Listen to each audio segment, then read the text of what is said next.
Simula sa 15 ng Hulyo, may maaasahang aumento sa sahod sa Metro Manila matapos aprubahan ng Regional Tripartite Wages and Productivity Board na itaas ang minimum wage sa 645 pesos kada araw mula sa 610 pesos. We consider the inflation rate, yung average for 1 year since May last year up to May this year. Kasama na rin din atong GDP ng NCR. Mas malaki dito ang hinihingi ng mga labor groups pero ayon sa Wage Board, nakabase ang increase sa galaw ng Consumer Price Index sa nakalipas na taon na hindi naman daw lumampas ng average sa 5 piso. Ang bagong minimum wage na 645 ay malayo-layo na rin daw sa 452 pesos na poverty threshold.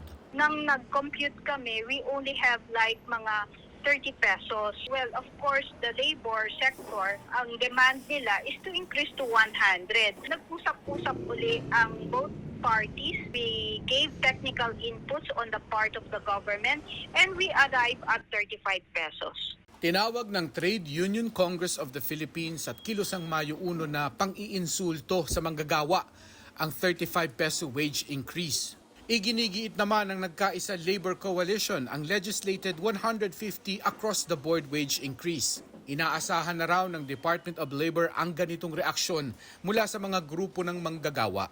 This is a collegial decision and we have to get the numbers, no?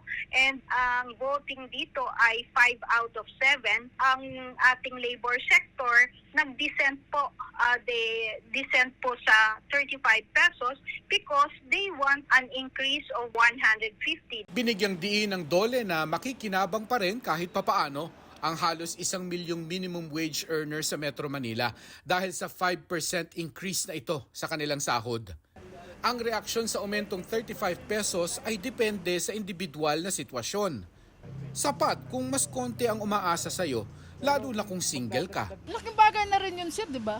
Yung 35 pesos na karagdagan ng sahod. Kahit nga piso, importante. Sapat na yun, sir. Pwede na rin, sir. Para kay Nanay Dicol at sa kanyang family of 5, hindi raw ramdam ang 35 pesos. Hindi naman po yung maaabot yung 35 na yan eh. Kulang pa rin po sa sa dagdag. Kasi ngayon ang bigas ngayon lalong tumataas. Yung ulam, yung baboy magkano ng isang kilo, yung manok, ganun.